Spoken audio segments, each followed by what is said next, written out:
Hello, ladies and gentlemen, and welcome once again. Thank you so much for joining us. I'm Dr. Derrick DeSilva. I want to go over some questions that I have received on Facebook, and I'd like to answer them for you. So let's start with our first one. Is it better to eat 3 big meals or several smaller meals throughout the day? Great question.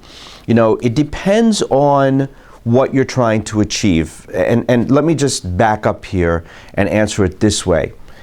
The bottom line is that we don't want blood sugars to be fluctuating up and down. Blood sugars need to be a little bit more stable, all right? So if you do eat a big meal, and I'm talking about, you know, a meal that is very high in sugar, very high in carbs. For example, a big meal of pasta with cheese and a glass of wine. That is a huge sugar load versus some chicken with a small serving of perhaps pasta and a salad, all right? So what we really want to happen here is we want meals to be moderate. We don't want you to eat a huge meal. We also don't want you to be hungry and eat a small meal. So here's my suggestion. My suggestion is that if you're going to eat big meals, what you need to be able to do here is to be able to moderate what you're eating. Don't eat the high sugar. Don't eat the high carbs.